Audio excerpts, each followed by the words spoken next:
Now, what's really cool about commercial real estate, or if we're talking about multifamily, is now let's just say if you could graduate to a 12plex, 12 units under one roof. Well, now everything's happening under one roof, so to speak. And now you get the rewards of economy of scale, where you could afford better quality management, property management. It's going to be less expensive, and that roof is going to be shared by many, many tenants. The also the risk is spread out because if one tenant moves out, you still have, in a 12plex, you have over 90% occupancy. The other thing I just really want to stress for your audience is that it takes a long time to actually build wealth through single family rentals. It's not to say that you can't do it. It's just that what we have with commercial real estate is just everything is on a bigger scale.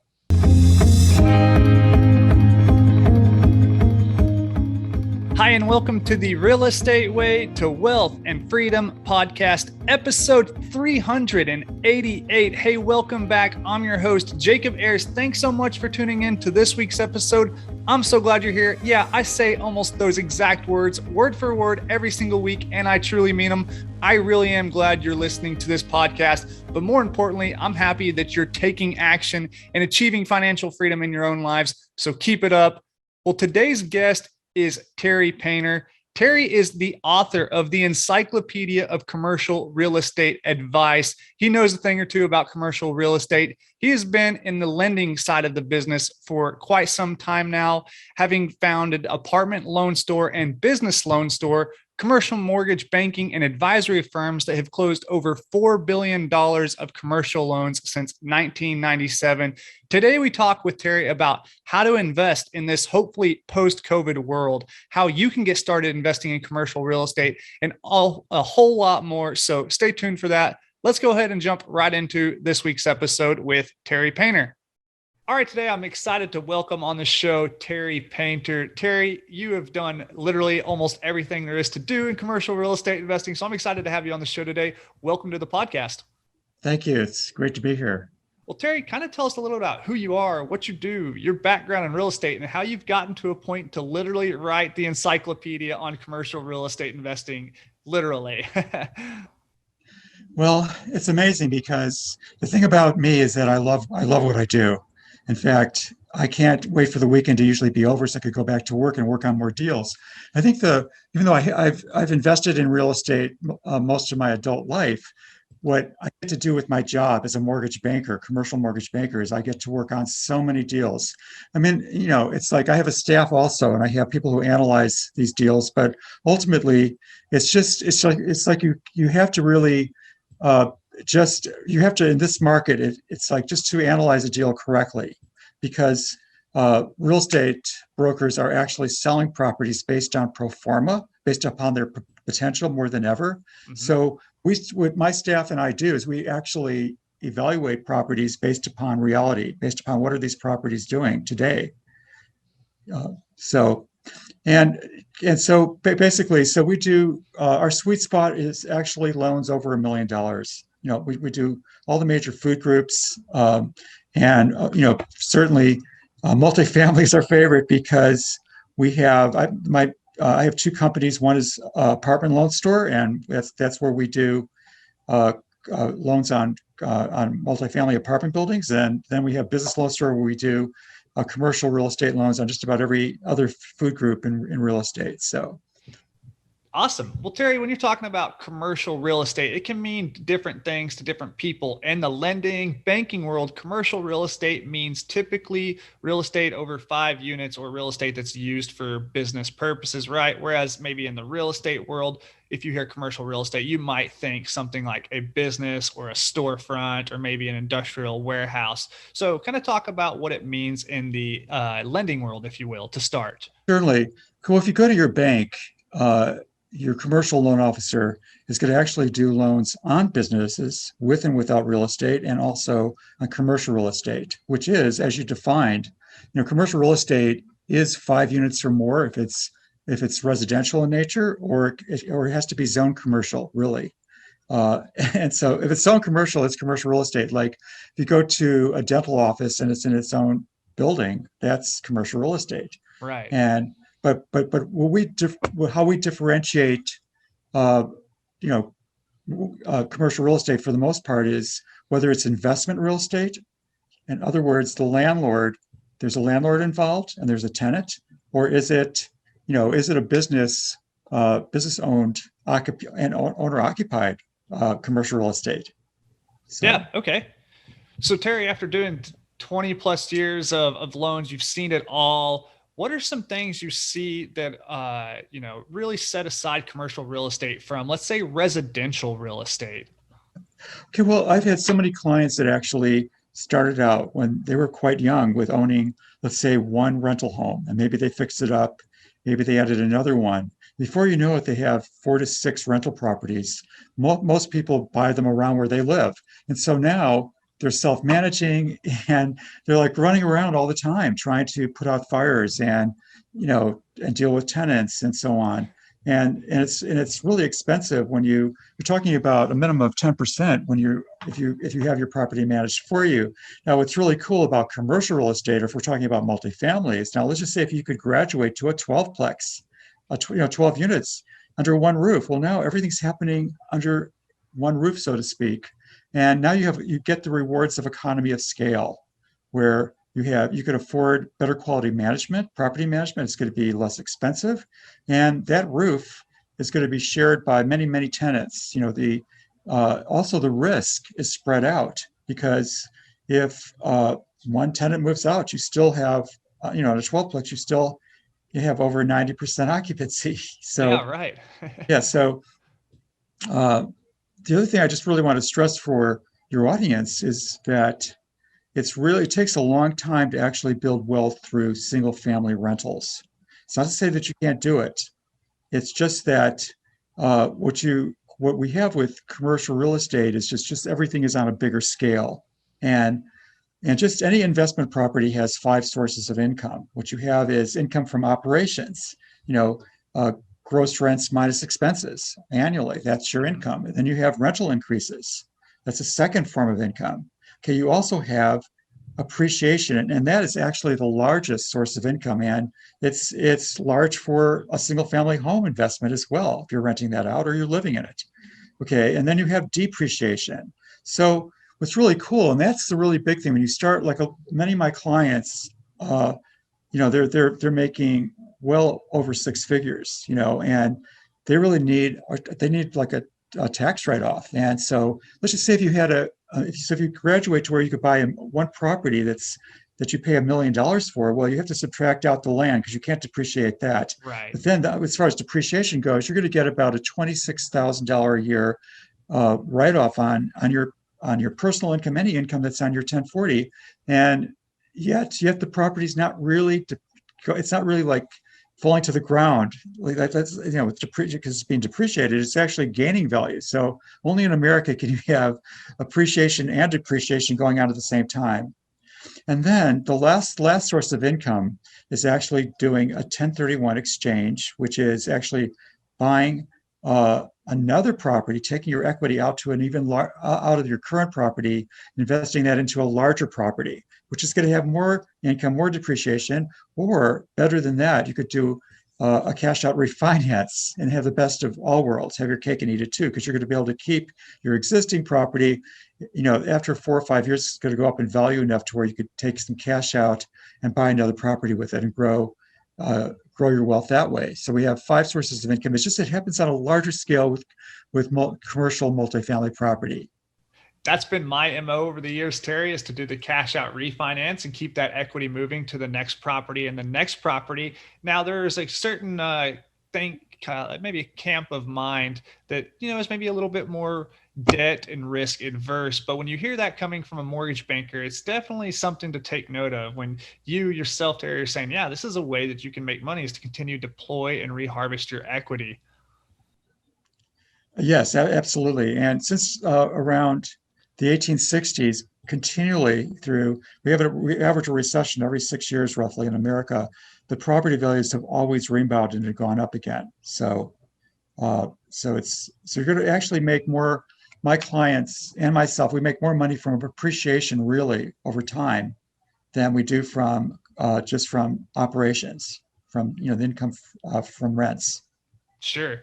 Now, maybe Terry, a very common path out there to get started investing in real estate is to start small, maybe buy a single family house. And then if you're drawn to this idea of economies of scale, you buy a duplex or a triplex. And then, you kind of scale up there and maybe buy an 8 unit or that 12 unit you talked about, and so on and so on. Some people might think that, the world of commercial real estate investing is prohibitively challenging, not for them. They wouldn't qualify, or they might have a number of other limiting beliefs. But there's some economy of scale, like you mentioned. Everything's under one roof, one insurance policy, so on and so on, right? What other advantages do you see of scaling up to commercial real estate? Well, first of all, which you'll find the main difference between investors who own commercial real estate and residential investment property is that they really take it more seriously as a business. And what they're looking at are, number one, when they're buying a property, they're not as concerned with how much net income this property is producing today. When we could talk, I'd like to talk a bit about that with you, Jacob, as we go on with discussion, because properties are so expensive today. You're not going to make much your first or second year from operations. But when you are a professional in commercial real estate, this is a business where what you're going to be looking for are properties that have value adds. And ideally, you're going to find a property that has under market rents. It's not to say that you can't do that with residential real estate, but right now residential real estate is so expensive in almost everywhere. We do loans in all 50 states, and we take a look at property values, but it's going up everywhere to a point that you really cannot buy a rental home anymore for what you could rent it out for to make it pencil. Well, with commercial real estate, the value is based more on the income of the property than it is just on the sales comparison approach, which commercial appraisals have as well. But the income approach in a commercial appraisal is is really king. And so when you really get the mindset to invest in commercial real estate, you're going to be taking a look at value adds that the seller is just missing, and what you want to do is you really don't want to over improve the property when properties are so expensive like they are today. What you want to do is just find a property that needs some cosmetic work, and something inexpensive and has under market rents. Just that alone could actually increase your property value by 20% in 5 years. So yeah, absolutely. That's the value add model. That's kind of the holy grail for multifamily real estate investors, right? Is to find an opportunity where they can come in and provide some immediate value. Maybe that's, increasing the property condition. Maybe it's through management operations or decreasing expenses. And in turn, that drives the NOI up, and in turn increases the property value exponentially. So that's kind of the typical business model of a multifamily investor. Exactly, where a residential investor is really concerned about their cash on cash return the first year. Well, where a multifamily investor is really thinking more long term. Unless your goal is to actually, it's buy a property, rehab it, and fix and flip it. That's different, but that's really hard to do today because most of the fixer uppers have been taken a while ago. It's hard to find a really good multifamily fixer upper. So. Yeah, sure. Now you talked about different property types and where this works. Where are you seeing the best returns, and where are investors being driven to today in terms of, let's call it, the multifamily space? Okay, well, it's interesting because I live in Portland. And I'm actually always looking for property right now for myself and several clients, but it's just too expensive here right now.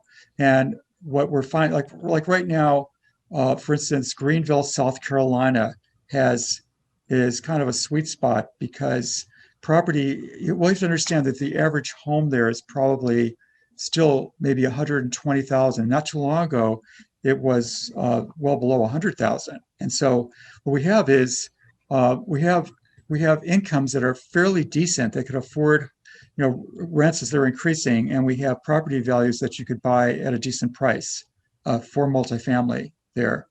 And so and then, but what it's just really, it's like the one thing you've got to be careful of, though, I mean, there's places that are better to invest in, like, uh, like Colorado has some really good markets. Now, we're not talking about Aspen.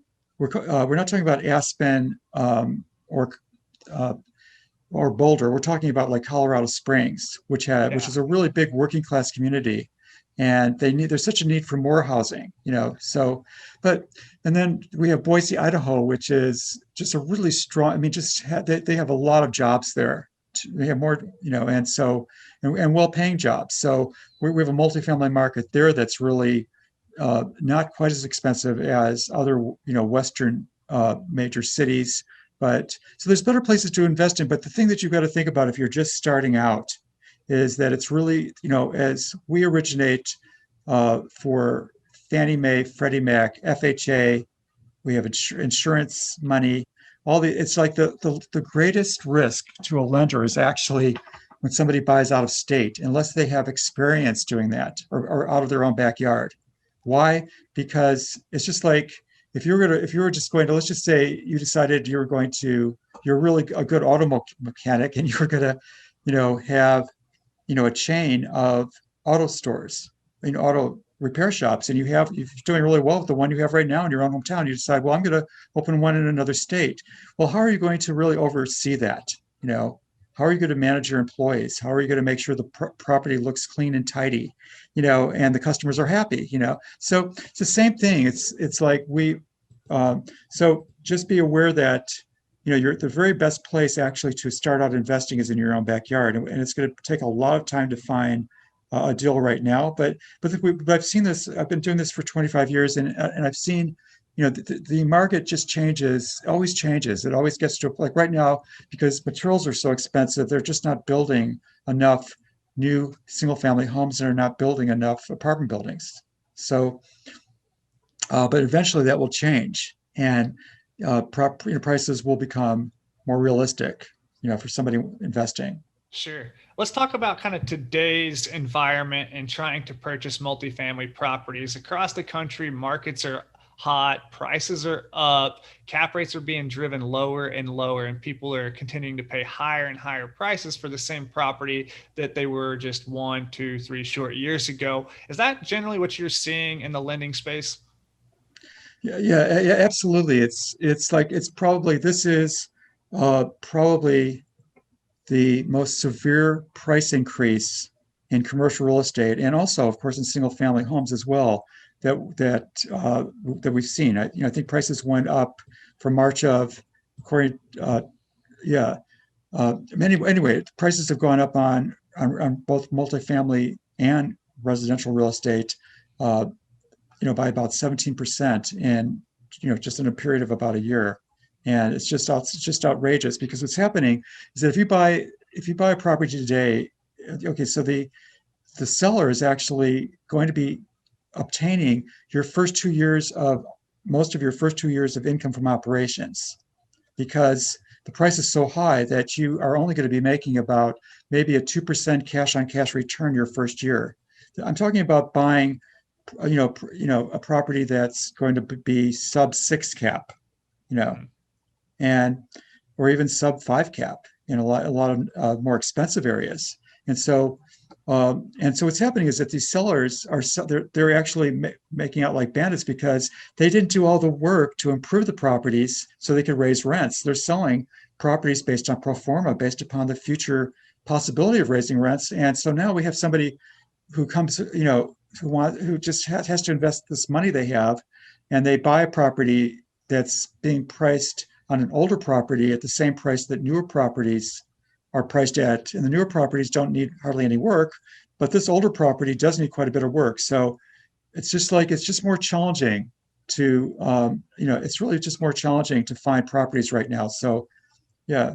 And yet you still see people buying properties and transaction volumes are still at, maybe nearly all-time highs, right? Dallas Fort Worth just had this insane sales volume over the past year, for example. So people are still buying. What we're happening is okay, one of my specialties is syndication, which we don't have a chance to go, we don't have time to really go into right now. But you're going to find that a lot of these properties, these overpriced properties, the larger ones are actually, a lot of them are bought by institutions that are REITs, real estate investment trusts, that have a lot of money and they have to keep it moving because they're paying investors every month. And the same, and also syndicators that raise investors, so what you have to have is if you want to get started in today's market, you've got to have a really solid business plan and find a property that has value adds that you could pull off, and then and look for the long buck, not the short buck. You're going to be making your money in 3, 4, 5 years from now, and you'll do quite well. Let's talk about some of those value add plays, Terry. What are you seeing that are the most common value add plays in these properties? And do you see anybody kind of maybe overstating their ability to increase a property through this value add, even though maybe the value's not there?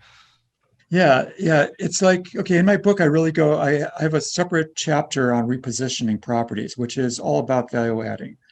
And this is where I've seen my clients make most of their wealth actually is there's some that just have a phenomenal talent for value adding. And probably what you want to look for to get, actually, I'm going to give you the recipe, your listeners, the recipe for getting the biggest bang for the buck with value adding. What you need to do is find a property that's in a good neighborhood, because you don't want to worry about rent collections, and you want your tenants to take care of the property. That means buying a more expensive property, which is going to have lower income, but you also are going to be in a more affluent area. And so finding a property that has under market rents, and let's just say, you would be surprised how many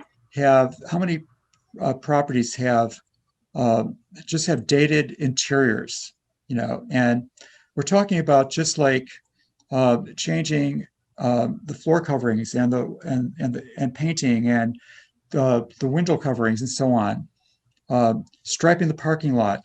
These are value adds that you could do rather inexpensively. What you don't really want to do today is pay today's prices and then spend a lot of money upgrading the property. Like, you're not going to be putting in jacuzzi tubs, granite countertops. You could put in stainless steel appliances, though. That's not that expensive. You could do some things to really make the property look better. And then, second of all, you want to find a property that's in an area that has good incomes, and even if the rents are at market today, those rents will be going up over the next 2 years. And what you want to think about is raising rents over the next 2 years. So those are what you have to be careful of is, as I mentioned, is just buying a property that needs a lot of work and paying too much for it to start with. Can you elaborate a little further on what the risk is on buying on a pro forma as opposed on buying on actuals? But yeah, absolutely. That's such a big one. And if you think about it, if you were to buy a business, let's say it's a manufacturing business, and the sellers, they're selling this manufacturing business based upon what it's going to be, its potential income. Okay, so let's just say today it's earning $150,000 a year, but they're going to sell it to you based on it earning $250,000 a year. Now, who would do that? That's ridiculous. But in real estate, both residential and commercial investment properties, properties are being sold. This is driven more by just the lack of properties for sale, and real estate brokers. These properties are being sold based on potential numbers, and I really go into that in my book again. And I really warn. I say, well, what are these brokers, and these sellers trying to pull? Don't participate in those shenanigans. But now the properties are so expensive right at the moment. You've got, like I said, the risk is always substantial if you're going to be buying a property based upon raising the income in the future. The very best recipe during better times, when it's a buyer's market, is to buy a property, and you would know this, Jacob. Buy a property, you make your money on the buy, which means you want to find properties that are being sold where you could snag that property for under its fair market value. But it's really almost impossible to do that today.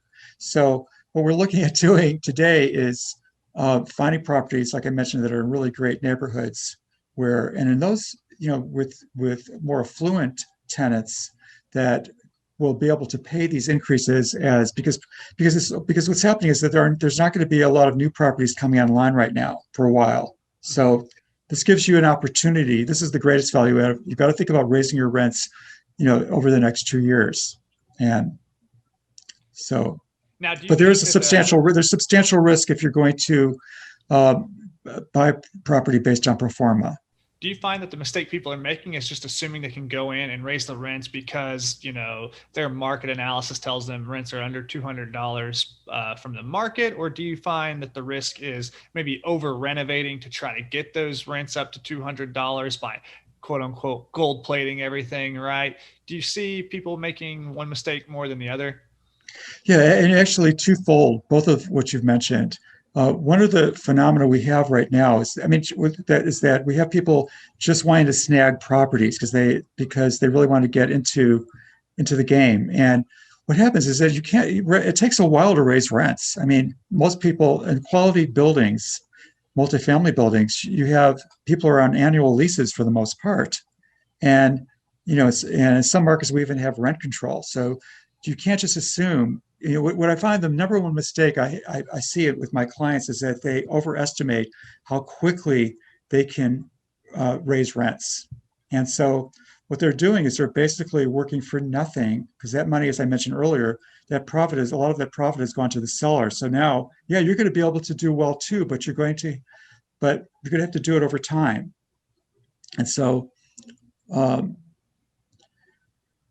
actually, yeah. Yeah. Well, Terry, people are always looking at, their next investment opportunity, and they're possibly in today's day and age where hopefully we can call this post-COVID environment, thinking is now the right time to get into the market? Should I wait? We're possibly at the top of the market. Things are very hot. Should I sit on the sidelines and wait until the next correction? What's your answer to that? That's a really, really important answer today. My thought, because I've been through 3 recessions, okay, and I've seen recoveries. And right now, the coronavirus recession was an anomaly. It was caused by a pandemic, where usually it's caused by economic factors. And so what happened is that we have a shortage of properties today, really left over from just the backlash of the coronavirus recession. And so now we're in a much better place. The economy is really coming back, but it's been slow moving, having actually, sellers are still thinking, well, if I wait longer, I'm not going to put my property on the market today, because if I wait a little longer, prices will probably go up even more. But there are boundaries to how high, it's like it gets to a point where no, you can't sell. You've got to, the prices are not going to go up much more, And so my thought is today, it really makes sense to wait a bit for more properties to come on the market. And we just have to wait a little bit longer, I think. I'm not, of course, I don't have a crystal ball, but it's just that it doesn't really, if you could find a property, if you don't really need the income from this property, you could find a property that's in a good neighborhood, as I mentioned. Maybe the rents are at market or a little bit below, and you don't have to spend much money on that property, and you could just wait until you could raise rents. You could, appreciate, as long as you could raise rents, the property value will always go up. So, but it's going to be somewhat risky to there's so few properties on the market today. My advice is to wait. Sure. Market. Well, Terry, as a mortgage banker, I'd be remiss to not ask you about what your outlook is with interest rates and lending environment in this next, say, 12 months. Where do you see things going, and where do you see them kind of at now? Okay. Well, interest rates are still really incredibly low. And what happens is that quite often consumers confuse short-term interest rates with long-term interest rates. So we hear that the Feds have lowered the rates down to 0. What that actually means is that it's 0 for banks borrowing money from the Feds or from each other, or mainly from the Feds. It goes down to 0, but it doesn't mean. But also short-term rates we're really talking about short-term adjustable mortgages, that adjust either monthly or annually. So but what's happening now that we have inflation happening, and we have inflation in almost all the commodities, materials, food, even gasoline. We have, usually with that, what happens from that, when that happens, historically, the Feds have actually raised rates. And so it's kind of a chain effect. The short-term rates do trickle down to the long-term rates. So really interest rates should start coming up. The government has artificially, when the Great Recession hit, the government actually bought a bunch of mortgage-backed security bonds. And that's what they've done with the coronavirus recession as well, which has kept, liquidity in the market has kept, for residential and commercial, has kept, mortgage rates really low. But if they were to stop doing that, then that's another factor that could raise interest rates. So this is a good time to buy, because that's one of the things that makes it. If you take a look at, if you could buy a property with lower rates today, that's one of the reasons why prices can be as high as they are. You'll see prices coming down as interest rates go up. Does that make sense? Yeah, absolutely. Sure. Yeah. Well, Terry, as the author of the Encyclopedia on Commercial Real Estate, you're obviously a proponent of investing in commercial real estate. If you were speaking to somebody who's still investing in the residential space, say the 1 to 4 unit residential space, what advice would you have to that person for kind of turning that corner, making that transition to the world of commercial real estate investing? Okay, well, the good news, if you own a bunch of single family homes right now, they've actually inflated at a much higher rate. So what you're going to be doing is actually doing a 1031 exchange Yes. on, say, 4 of these. And I have clients that are doing that actually, and then buying your first 12-plex or 16-plex, because you could actually buy more. You could take that equity, and what you can't do is really raise rents much.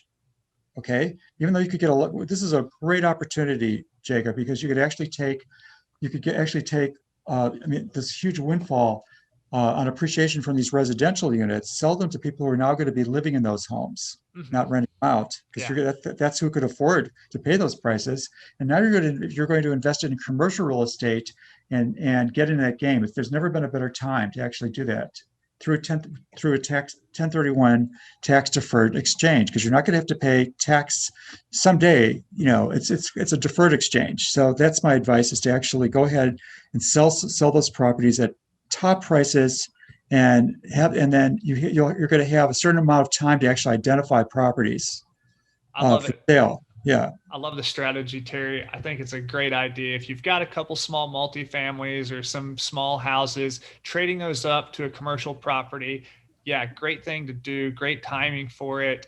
Now, that doesn't come without risk in its own whole bucket of possible missteps and mistakes, right? You've seen a lot of those. What are some mistakes, some missteps you've seen people take in the commercial real estate investing world that you could kind of spell out for people to avoid?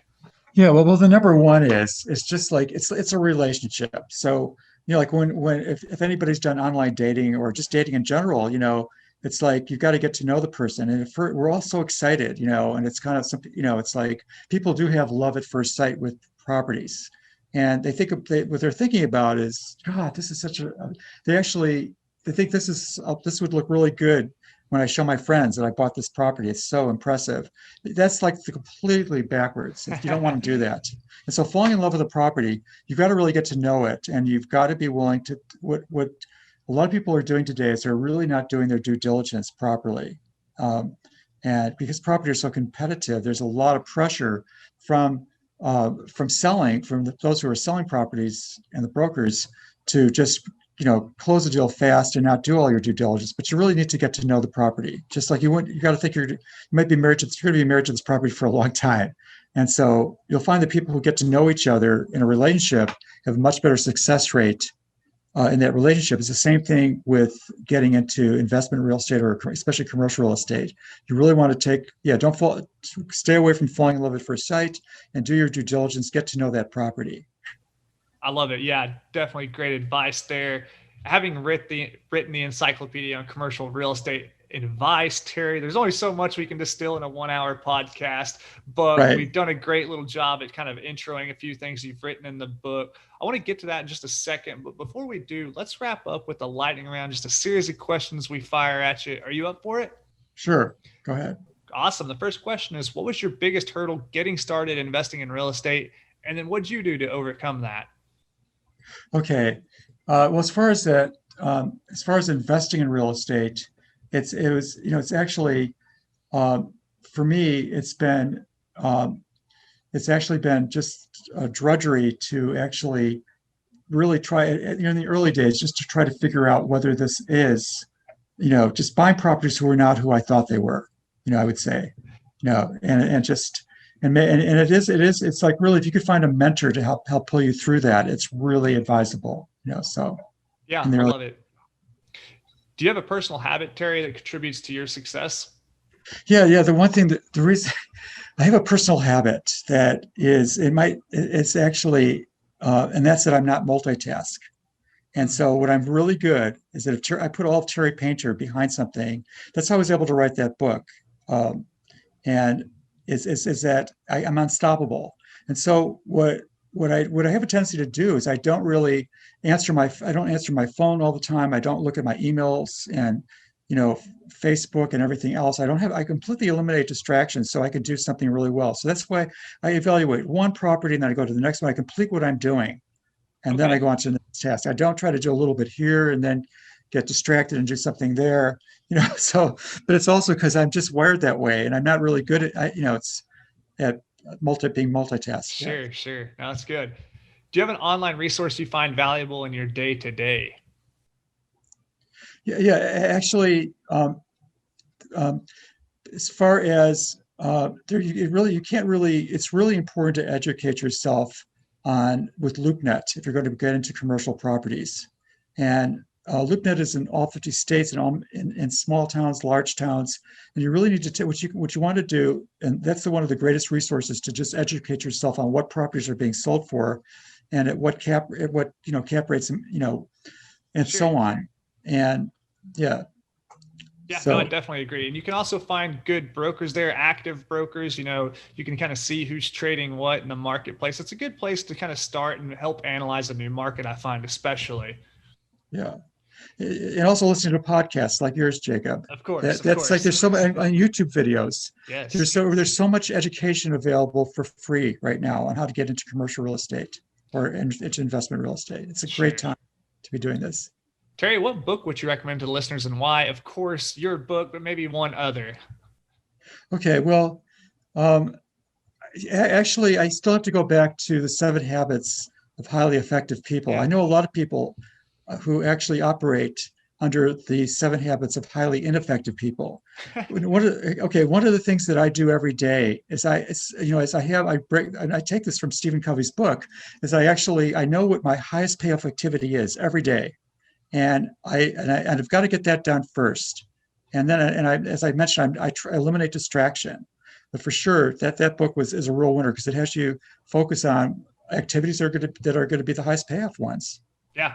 That's The 7 Habits of Highly Effective People by Stephen Covey. Fantastic book, one of the all-time classics. We'll link that in Been the around show for over notes. 30 years. Yeah. Yes, yes. Terry, last question in the lightning round. If you were to go back and give advice to your 20-year-old self to get started investing in real estate, what would you tell 20-year-old Terry? Well, I would tell 20-year-old Terry to actually, it's so hard not to think about going to Europe, not to think about, the clothes I'm going to buy and the car I want, but really think about, there's so much opportunity. I've actually had people who at a very young age, let's say 26, actually become multimillionaires because they started buying, inexpensive properties back, in their 20s. And that's pretty rare. And so just getting into the game sooner Yeah, it would be phenomenal. totally agree. Totally agree. Well, Terry, tell us about what you're doing in your business today and what your kind of investing outlook looks like. Yeah, well, thanks for asking. Okay, so I have a team of originators, and we also have people who do marketing for our company, and what we basically do is we do commercial loans, $1 million and above, and we're basically our goal right now is actually to streamline our process. We've over the years we're focusing more on multifamily primarily because it's really tough these days to actually close a loan on let's say a retail center where they've lost tenants, or certainly like on a hospitality, a hotel. Office buildings are really, there's some that have done okay, but for the most part, the larger ones are really in trouble and they're not cash flowing. So we just have fewer moving parts. So the strategy in our business is actually to this sounds kind of rough, but we get so many inquiries because there's such a need for money right now. The banks are very conservative. We could make loans even without tax returns to the and so it's just that screening people properly and getting screening deals properly is a main focus right now. And also it's like I mentioned, I'm looking at property. I've been a sophisticated investor. I've invested in other people's properties, and I also, I'm looking for properties right now for myself. And it's really completely different. I'm much more meticulous when I'm evaluating other people's financials, and they're investing in properties. And with myself, I have a tendency also just to kind of like go by just my gut instinct more than just really taking a look only at the hard facts. And so I'm actually a better investor probably for other people because I have a fiduciary responsibility to make sure that they don't make the mistakes, that I see, that I fall into those pitfalls. So yeah, definitely. Well, Terry, as we're wrapping up here, very last question: what advice would you like to leave with the audience members as we're ending? Well, the advice is don't think about it as this is going to be hard. If it's in your blood to actually invest in real estate, then don't look at what's not working. Think about, you've got to, in fact, I have to say my most successful newbies have been people who didn't know that they couldn't do it. They're the type of person who, and in the first chapter of my book, I tell the story about Kelly Fabros, who was a LAPD officer, and she decided to buy a $6.8 million apartment building as her first investment property, really, her second one actually. But she didn't know she couldn't do it, and she pulled it off only because she raised investors. But so actually focusing on your excitement, focusing on, picture what it's going to feel like emotionally when you actually do have this large source of almost passive income, and don't focus on just that this is going to be hard, Yeah, fantastic. I love it. Enjoy the journey. Definitely. Well, Terry, hey, it's been a lot of fun talking with you and learning a little bit of the advice you've distilled in your Encyclopedia of Commercial Real Estate Advice book. If people want to find that book or reach out to you and connect with you, where's the best place for them to do so? Okay. Well, actually, Amazon is the best places. They have the book on a super sale right now, and then and also my website is apartmentloanstore.com, which you could. So apartmentloanstore.com. I live in Texas, so we've got a propensity to say Lone Star. yeah, of course you do. Of course. Well, Terry, hey, thanks so much for coming on the podcast. Until next time, thanks so much. It's been fun. Thanks. All right, take care. All right, that wraps up this week's episode with our guest, Terry Painter. Hey, what an awesome conversation. I hope you got so much value from that episode. If you want to learn more about anything we mentioned in today's conversation, you can find those, as always, in the show notes or going to www.jacobayers.com. And hey, if you want to know about what I'm doing in the commercial real estate space these days, feel free to reach out. I'm buying investment properties in primarily cash flowing markets in the South, mostly Oklahoma and Texas. So if you want to learn more about that, come over and give me a shout. You can find me on social media or at the website www.jacobayers.com. Until next week, engineer the lifestyle you want. You've been listening to the Real Estate Way to Wealth and Freedom podcast, providing you actionable content to build your real estate empire. Nothing on this show should be considered specific, personal, or professional advice. Please consult an appropriate tax, legal, real estate, financial, or business professional for personal advice. The opinions of guests are their own. Information is not guaranteed. All investment strategies have a potential for profit or loss. The host is operating on behalf of the Real Estate Way to Wealth and Freedom, LLC, exclusively.